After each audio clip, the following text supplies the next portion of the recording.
BFM Business, BFM Crypto, le club. Amaury de Tonquédec. Bonjour à tous, c'est le club BFM Crypto. Merci d'être avec nous. Bitcoin est dans le rouge. Début de semaine en baisse. On est autour des 95 000 $. On fera le point technique sur la situation avec Alexandre Baradès, chef analyste chez IG, qui est en ligne avec nous. Bonjour Alexandre. Les actifs numériques bientôt dans l'assiette de l'IFI, c'est la question qu'on se pose. Et puis MiCA, ce fameux règlement européen qui va entrer en application à la fin du mois. Qu'est-ce que ça va changer? Et enfin, la finance décentralisée. Il y a peut-être des choses qui vont se passer de ce mois de décembre à suivre.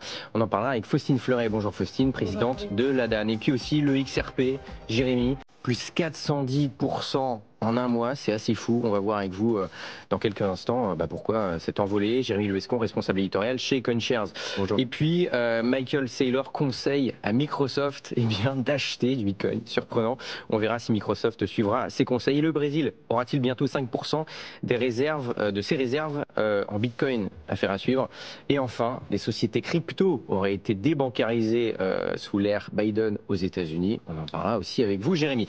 Mais d'abord, tout de suite, je le disais, on file sur le marché crypto avec Alexandre Baradès, chef analyste chez IG. Alexandre, je le disais, début de semaine dans le rouge, on n'était plus très habitués. Voilà, on a frôlé les 100 000 il y a quelques jours. Tout le monde pensait que ça y est, c'était fait. Et puis non, c'est pas encore fait. On est légèrement dans le rouge. Voilà, on est à 95 000 $. Est-ce que c'est un seuil technique à surveiller important, Alexandre? Oui, bonjour Amaury, bonjour à tous.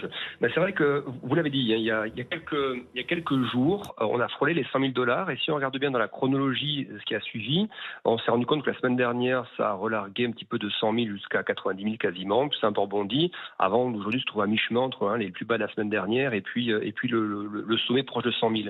Et si on regarde la chronologie de ce qui s'est passé ces derniers jours, on remarque, alors je ne sais pas si vous m'entendez bien, Amaury. Oui, Alexandre. Oui, voilà. On remarque simplement que la correction qu'on a eue par exemple la semaine dernière, on remarque que cette correction est intervenue après la nomination de Scott Bessent. On rappelle, c'est le potentiel futur secrétaire au Trésor américain. Et pourquoi le Bitcoin a relâché un petit peu les niveaux de 100 000 et a lâché à peu près une dizaine de milliers de dollars dans la foulée, c'est que Scott Bessent, il est perçu comme étant relativement finalement modéré par rapport aux questions d'expansion budgétaire, de déficit élevé. C'est plutôt l'inverse, il est plutôt favorable à ramener les déficits vers les 3%. Et puis on a vu aussi que sur les questions de taxes commerciales ou autres, il faisait plutôt partie du camp des modérés. Et si on se souvient bien, finalement, dans un des arguments ou un des moteurs du Bitcoin sur la partie septembre, octobre notamment, dans cette période préélectorale américaine, c'était l'hypothèse reflationniste qui était aussi beaucoup jouée sur les marchés. L'hypothèse que Trump, baissant les impôts et avec beaucoup de régulation également, cela allait lifter l'inflation aux États-Unis à nouveau. Et si on se rend compte que finalement, certains membres de la future administration sont plus modérés, eh bien, on pourra voir comme ça des phénomènes un peu de stagnation si on considère qu'à un moment donné, effectivement, c'est pas l'hypothèse la plus radicale, la plus extrême en termes d'expansion de budget et de baisse des impôts qui s'impose. Donc moi, je pense que le 100 000, c'est un peu mon point de vue, je pense que c'est plutôt à court terme une espèce de point d'arrivée, si vous voulez, en dessous duquel on va naviguer quelques temps, avec des retours possibles. Je pense à des 80 000 $, ça me paraît tout à fait faisable dans l'environnement actuel. Sachant en plus que vous l'avez dit dans vos titres, il y a des sujets que le marché a pleinement exploité, c'est-à-dire la question des réserves stratégiques. On voit que c'est un gros sujet désormais. Tout le monde se dit, voilà, est-ce que les banques centrales, notamment les États-Unis, vont mettre plus de Bitcoin, ou vont mettre tout simplement du Bitcoin dans leurs réserves stratégiques. D'autres pays pourraient le faire. Et puis on voit que les entreprises aussi, avec sous l'impulsion d'une grosse stratégie, est-ce que ça donnerait des idées à d'autres entreprises d'inclure du Bitcoin dans leur bilan, en fait. Et ça, on voit que c'est des sujets, c'est un peu comme la question des ETF il y a quelques temps. C'est-à-dire c'est des sujets qui sont exploités à fond sur le marché, qui drainent beaucoup de flux sur le marché, mais une fois que les sujets sont connus, une fois que ces sujets sont bien exploités, eh bien à un moment donné, quand vous avez fait x2 finalement, en début septembre, on était aux alentours de 50 000 $ sur Bitcoin, et 2 mois et demi après, on a fait x2, eh bien, il est tout à fait normal seulement d'avoir des phases de respiration. Je pense qu'on est dans cette phase-là. Ça ne veut pas dire qu'il y a 70% de rechute derrière, mais je pense que des allers-retours dans une zone 80 000, 100 000 me paraissent tout à fait possible, même probable, dans les jours et les semaines qui arrivent. Effectivement, Alexandre Baradès, chef analyste chez IG, consolidation là depuis quelques jours. Évidemment, on suivra une baisse ou alors une envolée du Bitcoin qui sera peut-être à 6 chiffres d'ici la fin de l'année, notamment avec vous sur cette antenne, Alexandre. Merci beaucoup, bonne journée, Alexandre. Bon, je le disais en introduction, Jérémy, il y a une crypto qui s'est envolée, le fameux XRP, plus 410% en un mois, c'est assez fou.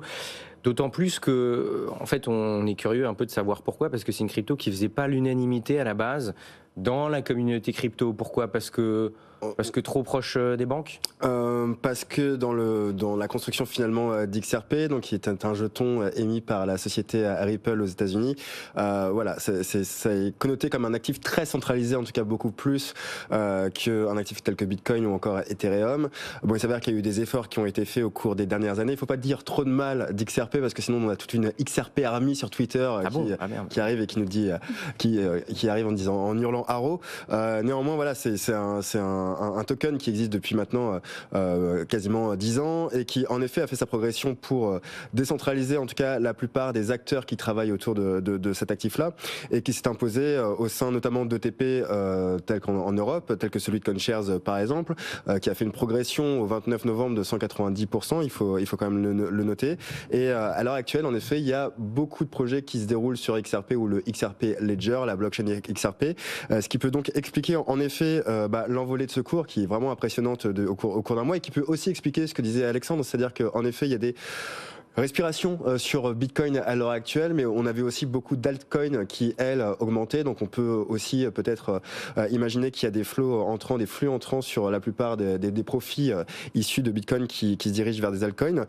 Mais c'est aussi donc parce qu'il y a en effet un projet de stablecoin, le RLUSD, émis par la société Ripple elle-même, qui pourrait être autorisé dès mercredi. C'est une information de Fox Business par le ministre des services financiers de l'État de New York. Donc ça pourrait en effet expliquer l'impact, en tout cas cette hausse récente, d'autant plus qu'on le sait, on l'a vu récemment sur ce plateau, on l'a souvent dit, il y a beaucoup d'activités sur les stablecoins, c'était un peu le buzzword. Donc un stablecoin indexé au dollar émis par une société Ripple qui a en plus récemment gagné quelques actions contre la SEC, voilà, le narratif est plutôt positif pour Ripple et le XRP. Et puis on a appris ce matin et depuis 2-3 jours, il y a des rumeurs sur le possible enregistrement et la possible autorisation d'ETF aux États-Unis sur le XRP. Donc tout cela contribue en effet à cette hausse de 400%. Tout ça réjouit effectivement, Jérémy, la fameuse XRP Army dont vous nous parlez. Faustine, pour ceux qui auraient du XRP, qui auraient pris du profit sur le XRP, peut-être que ils seront intégrés dans l'assiette de l'IFI. Qu'est-ce que c'est que cette histoire ? C'est en effet un amendement proposé par des sénateurs. Et comme d'habitude, dans le débat parlementaire, les cryptos sont renvoyés des choses extrêmement caricaturales. D'où cette proposition d'élargir l'assiette de l'IFI, le nouvel ISF, aux cryptoactifs parmi d'autres actifs. Mais c'est effectivement un signal extrêmement délétère pour le secteur. Tout d'abord parce qu'on comprend l'incompréhension qu'il y a dans ces débats parlementaires sur l'utilité finalement de pousser à l'investissement, à l'acquisition dans les cryptoactifs. Parce que on a besoin d'investissement pour le financement d'entreprises. C'est un outil qui est nécessaire. C'est un outil de diversification de l'épargne des Français. Ça peut être utile dans une période où le pouvoir d'achat est quand même un sujet majeur de préoccupation. Et avoir des cryptoactifs, ça permet de bénéficier des services qui sont mis en place dans ce nouvel univers du Web3.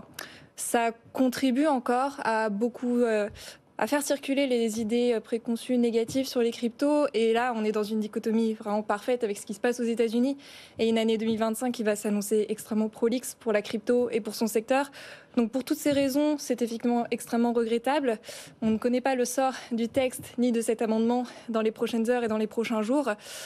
Mais il va falloir faire attention. Et ce n'est pas la seule chose à laquelle il faut faire attention dans le cadre de ces débats sur le PLFSS, mais aussi le PLF.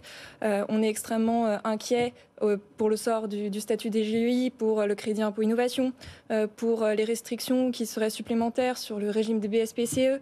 Et enfin, la DAN n'a pas encore été entendue sur des demandes du secteur. Je pense au report des moins-values, je pense à l'attribution d'actifs numériques à titre gratuit. Donc il faut qu'on reste vigilant pour cette fin d'année, mais surtout pour les années à venir.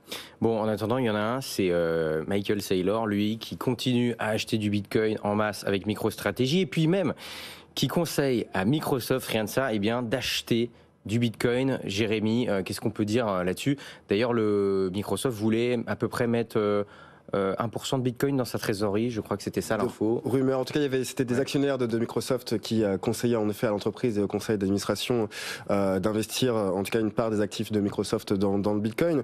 En effet, pour rebondir sur ce que disait Faustine, en tout cas, ça montre bien qu'il y a deux dynamiques différentes, en tout cas sur le sol américain et sur le sol hexagonal, puisque en tout cas aux États-Unis, des entreprises qui sont publiques et désormais qui sont cotées en bourse, en effet, investissent massivement dans le Bitcoin. Même des entreprises qui ne sont pas cotées en bourse, et je pense notamment à SpaceX, qui détient aussi du Bitcoin au même titre que son homologue coté Tesla. En l'occurrence, en effet, Michael Saylor fait son travail de lobbyiste, de lobbying, en ayant fait une présentation auprès du board de Microsoft de plusieurs minutes, en tout cas sur l'intérêt d'acquérir du Bitcoin pour une société telle que Microsoft. Un intérêt même d'ailleurs supplémentaire selon lui, plus avantageux que celui de faire du buyback, du rachat d'actions. Reste à savoir si en effet il aura convaincu le conseil d'administration de Microsoft, mais quoi qu'il en soit, ça démontre bien à quel point en effet les esprits sont en train de s'ouvrir, notamment aux États-Unis qui sont dans une dynamique et dans une direction totalement différente. Alors on a déjà évoqué en effet la réserve stratégique de l'État, donc de l'État fédéral, mais il en va de même aussi du point de vue des entreprises. Et encore aujourd'hui, il y a aussi le mineur Marathon Digital qui est également coté en bourse et qui a annoncé une émission en tout cas de 700 millions de dollars de notes convertibles, tout cela pour acheter du Bitcoin. Donc, quoi qu'il en soit, il y a en effet une sorte de force commune là, à l'heure actuelle de beaucoup d'entreprises aux États-Unis pour acheter et en tout cas mettre une pression d'achat sur cet actif. Et au-delà des entreprises, Jérémy, c'est aussi les États qui peuvent acheter du Bitcoin. Vous l'avez mentionné, il y aura peut-être des réserves stratégiques de Bitcoin aux États-Unis. Mais au-delà des États-Unis, c'est un projet de loi brésilien qui prévoit que potentiellement le pays pourrait investir dans le Bitcoin à hauteur de 5% de ses réserves. Ça représenterait environ 18 milliards de dollars de mémoire donc d'achat de Bitcoin pour le Brésil. Donc en effet, ce n'est pas anodin.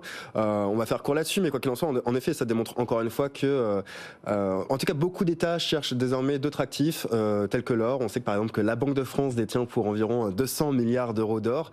Pourquoi pas donc du coup investir ne serait-ce qu'une partie, 1 ou 2% de cet or-là dans le Bitcoin. C'est l'idée d'ailleurs de la sénatrice américaine, Cynthia Lummis, qui dit qu'elle veut financer l'achat d'1 million de Bitcoin en vendant de l'or aux États-Unis. Donc en effet, on n'en est pas du tout là, en tout cas dans ce débat-là à l'heure actuelle en France. Faustine l'a très bien dit.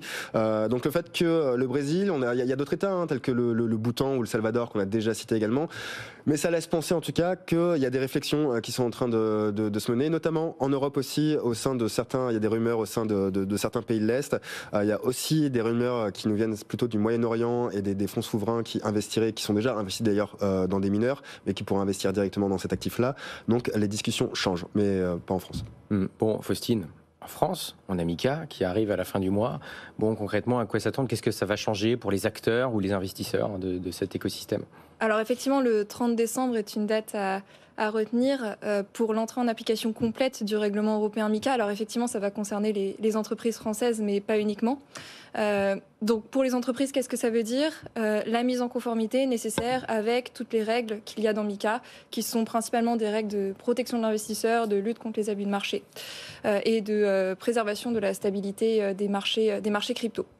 Il faut quand même noter qu'il y a une période de tolérance. Donc même si le 30 décembre, c'est une date importante, il faudra aussi retenir le 1er juillet 2026, puisque pendant 18 mois, on a, pour les entreprises qui sont déjà autorisées en France, soit parce qu'elles sont enregistrées, soit parce qu'elles sont agréées, 18 mois de plus pour se préparer. Néanmoins, elles vont vouloir se conformer à MiCA le plus vite possible, parce que sans cette mise en conformité, elles ne pourront pas s'adresser au marché européen. Et donc pour les utilisateurs, pour les investisseurs, justement, qu'est-ce que ça veut dire? Ça veut dire que demain, avec MiCA, on a des entreprises qui vont respecter des règles qui vont leur apporter plus de garanties en matière de protection de l'investisseur. Ça marche si, parce qu'on a parlé des acteurs, on a parlé des investisseurs, parlons des régulateurs et des superviseurs. Ça marche s'ils sont également prêts au 30 décembre, et c'est-à-dire s'ils sont prêts à autoriser et s'ils sont prêts à superviser ces nouveaux marchés. Justement, Faustine, à propos de supervision, est-ce que vous avez un avis, une réaction à la tribune conjointe de la présidence de l'AMF et du gouverneur de la Banque de France, justement pour une supervision européenne de tous les PSAN? À court terme, ce n'est pas du tout un sujet. MiCA est très clair et rédigé ainsi. la compétence est donnée aux autorités nationales, donc l'AMF en France par exemple, d'aller autoriser et d'aller superviser les acteurs qui doivent se conformer à MiCA. Donc supervision européenne, ce n'est pas tellement un sujet. À la limite, s'il y a des efforts et de l'énergie à investir, c'est plutôt justement dans cette préparation à autoriser les acteurs dans des délais qui soient raisonnables, qui soient efficaces, de superviser les acteurs, puisqu'il y en a qui vont se mettre en conformité, il y en a, on le sait très bien, ils ne vont pas vouloir, et il faut préserver les acteurs. Ça veut dire quoi un petit peu la superviser, les PSAN, Jérémy Non, mais après, là où il y a en tout cas une urgence, on a une AMF qui est très compétente en France, mais peut-être qu'elle aurait besoin de plus de moyens justement pour faciliter justement ces demandes d'autorisation, ces demandes d'agrément, et ensuite pour pouvoir surveiller et bien les contrôler. Et où on attend les autorités, c'est aussi de continuer à soutenir l'innovation, parce que même si on parle du 30 décembre et c'est demain, mais il y a encore beaucoup de flou qui persistent. Pourquoi ? Parce qu'on manque de certains textes qui sont nécessaires pour les acteurs pour se préparer. MiCA, c'est pas seulement un règlement, c'est aussi beaucoup de détails opérationnels dans des textes qu'on jargonne, on va dire niveau 2, sauf que ces textes, ils sont pas encore tous publiés. Donc vous demandez à des acteurs d'être prêts au 30 décembre ou au 1er juillet quand on parle de ceux qui ont la chance d'être déjà autorisés, mais en fait on leur donne pas les instructions, on leur donne pas les règles du jeu. Donc ça c'est un premier problème, et il faut absolument soutenir l'écosystème dans cette attente-là et se tenir prêt à les soutenir quand ces textes seront disponibles. Et on a toujours ce flou sur qu'est-ce qu'on fait des règles sur les services de paiement, là où la Commission européenne est en train de nous dire il faut que les acteurs des marchés de crypto les respectent aussi. Et si elles doivent les respecter, et si c'est tranché dans ce sens-là, c'est le 30 décembre aussi, donc c'est demain aussi. Donc ça fait des mois que l'on travaille à expliquer que ça n'a pas de sens, que MiCA, c'était un règlement spécifique pour les marchés de crypto, c'est pas pour aller appliquer d'autres réglementations de la finance traditionnelle. C'est pas du tout adapté aux cryptoactifs. On n'a pas pensé à ces règles-là quand les technologies existaient. Mais néanmoins, c'est toujours une épée de Damoclès au-dessus de l'écosystème des marchés, sur laquelle on attend que les autorités françaises soient aussi de notre côté. Et puis évidemment, le message est passé, Faustine, et puis on parlera aussi dans un instant de la finance décentralisée. Il risque de se passer pas mal de choses dans ce mois de décembre. Mais d'abord, Jérémy, on veut des infos, parce que les langues se délient, notamment suite aux propos de Andreessen Horowitz, qui a affirmé que des sociétés crypto aux États-Unis auraient été débancarisées sous l'ère Biden. Oui, tout à fait. En effet, bon, ce sont des propos qui ont été tenus lors d'un fameux podcast aux États-Unis. Alors, Andreessen Horowitz, c'est un petit rappel de ce que c'est. C'est un entrepreneur, un gros VC. Enfin, quand je dis un gros, je veux parler d'un important VC avec des moyens très conséquents qui irrigue notamment en grande partie l'écosystème crypto américain, mais aussi plus largement technologique, et qui a affirmé qu'en effet, au cours de tout simplement de la mandature Biden, de nombreuses sociétés, dont certaines sociétés crypto, avaient été débancarisées pour des raisons qui sont encore relativement, qui ne sont pas comprises, qui sont méconnues et qui étaient en fait plutôt à la discrétion justement des institutions bancaires. Donc, à la suite de ces propos, ça a fait boule de neige, puisqu'il y a eu plusieurs entrepreneurs américains qui sont allés dans ce sens de ces propos-là, tels que Brian Armstrong, le PDG de Coinbase, c'est pas rien, ou encore David Marcus, qui était derrière le projet Libra Diem. Vous vous rappelez peut-être de ce stablecoin qui devait être émis par la Meta, qui devait être associé à un dossier, un panier de réserve, et qui finalement avait été tué dans l'œuf. Aujourd'hui, David Marcus, lui, est le PDG de Lightspark, une société Bitcoin, mais à l'origine, c'était lui qui était derrière ce projet Libra Diem, et il a en effet déclaré que tout simplement l'arrêt de ce projet avait été 100% politique. Donc en fait, ça laisse penser, et en fait, quel que soit le camp, il s'agit là de transcender un petit peu les clivages politiques. Il s'avère juste que c'est le camp démocrate qui est quand même ciblé, non pas parce qu'il est démocrate, mais tout simplement pour ses actes, ciblé pour tout simplement des actions qui ont été très litigieuses à l'égard du camp de l'industrie technologique, et encore une fois, je le rappelle, pas seulement crypto.